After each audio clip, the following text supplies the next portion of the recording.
Assalamualaikum warahmatullahi wabarakatuh. Kami dari kelompok 3 akan mempresentasikan hasil diskusi kami, yaitu perilaku makan menurut teori motivasi Carl Leonard Hall. Adapun anggota dari kelompok kami yaitu Anissa Silvina Sari, Cindy Pradita, dan saya sendiri Salsabila Ramadina. Baik, materi pertama akan saya sampaikan sendiri, yaitu teori dorongan oleh Carl Leonard Hall menjelaskan bahwa perilaku manusia dimotivasi oleh dorongan internal yang bertujuan untuk memenuhi kebutuhan fisiologis seperti kebutuhan akan makanan. Lalu, bagaimana proses perilaku makan menurut teori dorongan tersebut? Ada beberapa proses diantaranya. Yang pertama yaitu adanya stimulus lapar yang berasal dari dalam tubuh manusia.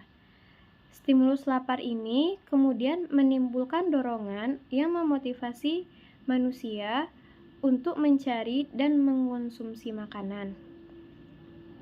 Setelah dorongan terjadi, manusia kemudian melakukan pencarian makanan melalui usaha-usaha seperti mencari makanan, membuat makanan, ataupun membeli makanan.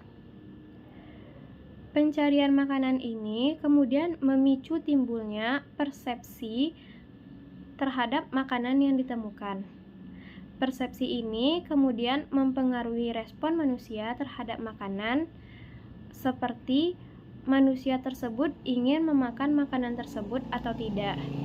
Jika manusia tersebut ingin memakan makanannya, maka makanan tersebut akan berdampak pada tubuh manusia seperti menghilangkan rasa lapar tadi serta menghasilkan energi.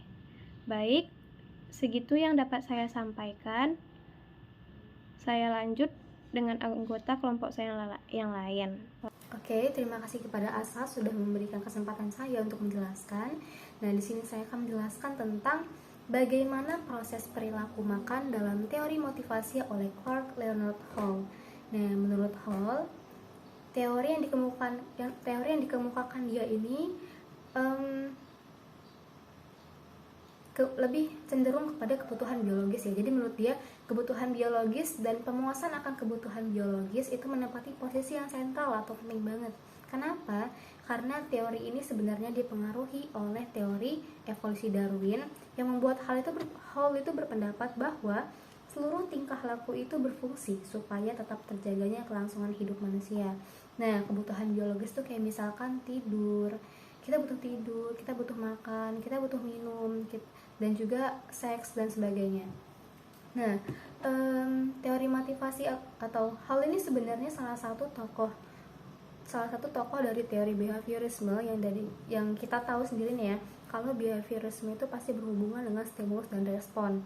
Nah, stimulus ala Hall ini selalu dikaitkan dengan kebutuhan biologis, meskipun responsnya mungkin akan bermacam-macam bentuknya. Kemudian, nah, salah satu bentuk kebutuhan biologis itu kan makan ya tadi. Nah, perilaku makan ini tidak hanya berkaitan dengan aspek kuantitas, kayak misalkan porsi makanan yang mau kita makan, melainkan juga melibatkan aspek alasan kenapa kita memilih makanan tersebut, kemudian alasan kenapa kita mau mengonsumsi makanan tersebut, dan juga alasan kenapa kita berhenti untuk mengonsumsi makanan tersebut. Nah, di sini ada alasan-alasannya, alasan dalam kenapa kita memilih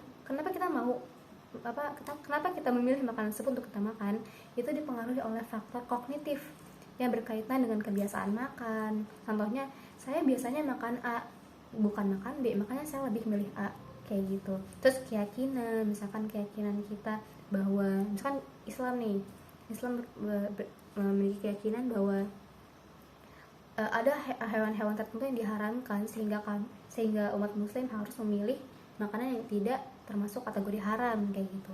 Terus kebutuhan emosi ini, misalkan kita lagi nggak mood untuk makan A, oke, kita milih yang B, gitu deh, kayak gitu. Jadi moodnya kita, kebutuhan emosi kita lagi butuh apa nih untuk emosi kita sendiri. Terus juga faktor lingkungan. Kemudian yang kedua itu alasan kita kenapa kita mengonsumsi makanan tersebut dan kenapa kita berhenti untuk mengonsumsi makanan tersebut. Nah, ini nih alasannya dipengaruhi oleh faktor biologis seperti rasa lapar dan rasa kenyang. Ketika kita lapar, kita pasti akan berpikir bahwa oke, saya harus makan ini soalnya saya lapar, saya pengennya kenyang gitu. Dan ketika kita kenyang, pasti kita akan berpikir bahwa oke, ini sudah saya sudah kenyang, sudah cukup, waktunya saya berhenti untuk makan, kayak gitu. Nah, selain faktor biologis, ini juga dipengaruhi oleh faktor psikososial, yaitu yang berkaitan dengan kondisi psikologis maupun sosial yang mempengaruhi perilaku makan individu. Nah, selanjutnya contoh kasus yang dapat kelompok kami angkat yaitu berdasarkan pengalaman sehari-hari. Nah, yaitu ada seorang anak kos yang merasa lapar namun ia tidak memiliki stok makanan di kosnya, sehingga ia berinisiatif untuk mencari makanan di luar. Stimulus lapar tersebut memunculkan dorongan yang membuat anak kos tersebut berusaha mencari makanan dan memuaskan kebutuhan makannya. Seperti ia pergi ke Ampera untuk membeli makanan atau membuat makanan sendiri di kosnya.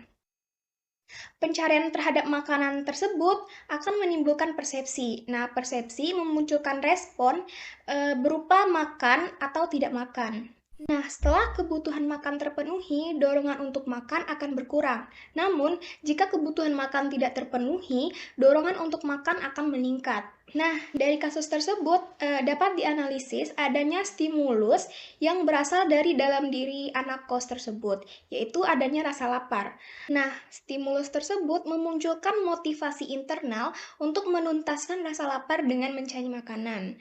Pencarian terhadap makanan yang berguna untuk menuntaskan dorongan akan menciptakan persepsi terhadap makanan.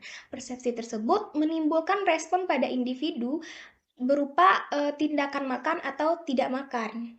Nah, kesimpulan dari materi kami tadi yaitu teori motivasi ini dapat digunakan untuk menjelaskan proses perilaku makan dan dinamikanya. Kebutuhan fisiologis akan makanan menciptakan dorongan yang memotivasi individu untuk mencari makanan dan mengkonsumsi makanan. Dan setelah kebutuhan makanan tersebut terpenuhi, dorongan tersebut akan berkurang dan individu kembali pada keadaan yang seimbang. Sekian, terima kasih.